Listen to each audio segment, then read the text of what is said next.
These are just a few tips that I'm giving you from my experiences, but you should definitely get an email or get some kind of information of how this specific set wants you to arrive and all of their details. But this is just in case if you're new and they didn't include these details, then I'm going to help you out today.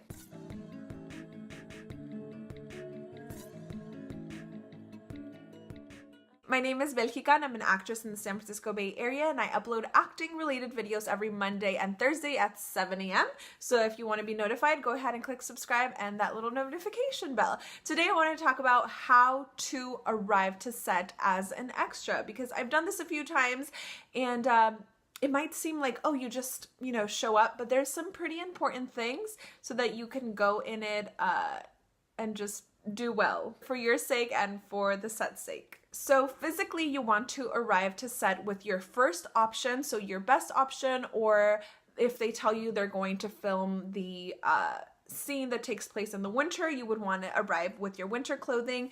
Your hair and makeup should be done and ready, or at least clean if that's what they ask you to. If they ask you to come camera ready, that means if you usually wear makeup, then go ahead and wear some. Just make sure it's not heavy. Of course, unless they ask you to bring it heavy. Mentally, you should come mentally prepared to be there for a very long time. A lot of people are used to traditional jobs where if it's part-time, it's 4 hours, we're full-time 8 hours.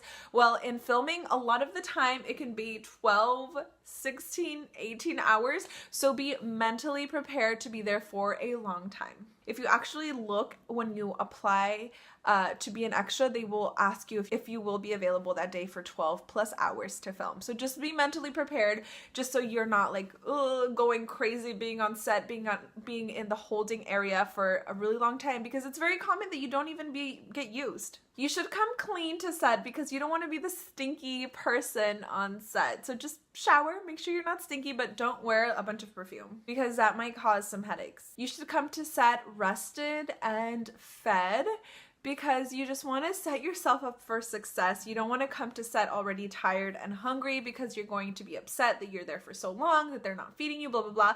They might feed you, but lunch might be in like 5-10 hours, who knows? So you just want to come like you would go to any other job, right? Just ready to work and rested, prepared for the day. So those are just a few general tips of how you should come to set. I have other videos on what to bring to set, what to expect as an extra, and I have those videos, so I'm going to link it up here. Make sure to check out that playlist. This video's feature goes out to somebody that I've actually been subscribed to for a while, Maria Gloria. She makes beauty and lifestyle videos. If you would like to be featured on my next video, make sure to subscribe, like this video, and comment if you've actually ever even noticed the extras in the background of TV shows or film. And be sure to include a little film camera emoji so that I know you want to be featured. Thank you guys so much for watching, especially if you're watching this until the end. Thank you so much. Be sure to like and subscribe.